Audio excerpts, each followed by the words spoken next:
The ghost girl with no face appeared in my sister's bedroom and walked to the doorway before vanishing, reappearing on the back wall, and doing it over and over again. Welcome to Paranormal Christian. Let's tell stories. This is part 2 of what I shared with you very recently about the ghost girl that appeared over the lake at my mom's church camp in 1971 when she was only 14 years old. It's probably pretty important that you go and watch that video so that you'll understand what we're talking about in this video. The house that I grew up in, right here in my hometown, Park Hills, Missouri, used to be called Flat River, and we lived in a little bitty part of Flat River called River Mines, which consisted of about 3 streets. It was just a little bitty section.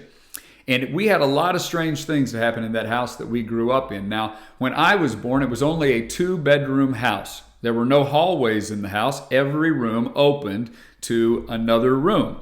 When you went in the front of the house, you were in the living room. You walk through the next doorway, you're in the kitchen. You walk through the next doorway, you're in a bedroom. You walk through the next doorway, you're in a bathroom. And that's how this little 800 square foot house existed. There was one bedroom directly off of the living room. You could turn left to go into the bedroom, or you could go straight into the kitchen and onto the back bedroom, my sister's bedroom. The one off of the living room was my mom and dad's bedroom. When my sister was a little girl, she's about 3 to 4 years older than I am. When she was a little girl, she would many times sleep in my mom and dad's floor on a pallet. She would make a little pallet there, and she could see out of their bedroom door.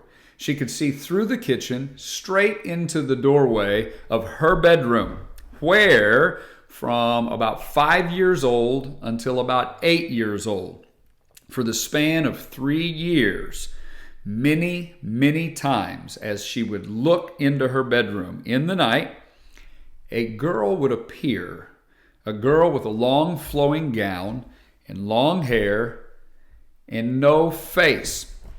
The girl would move from the back wall to the doorway, where she would disappear. She would reappear on the back wall and make the little trek again. She would repeat this over and over again. If my sister's eyes were open, she could see it happen on almost any given night. Now, the story doesn't stop there. Years later, my sister and I were sitting and telling this story. And my sister's husband, a heart transplant surgery. Our house was a little closer to the hospital than the house that they lived in. And so he had been sleeping on our couch, which was right outside of that bedroom off of the living room, which at that time had become my bedroom. One night in the middle of the night, he wakes up, and standing by my bedroom door, he sees a little girl in a long flowing gown with long hair and no face. He said at first he thought, what am I looking at? His contacts were not in. He tried to wake up. He rubbed his eyes. And there stood that little girl. How strange that he would see the same thing that my sister saw when my sister was very, very small. You know, we told these stories for many years, and then fast forward to about 2012, 2013. I already had my family. My 2 children were already born. And we were at my house that I lived in with my family. My good friend Eric was at the house, and we began to tell some ghost stories. And I told the story that I just shared with you about my sister and the ghost that she saw, and my brother-in-law and the ghost that he saw. Now, right now, I'm going to split this into one more episode. And so I want to encourage you to follow us and to subscribe, and then go and look for the video called Ghost Girl Part 3.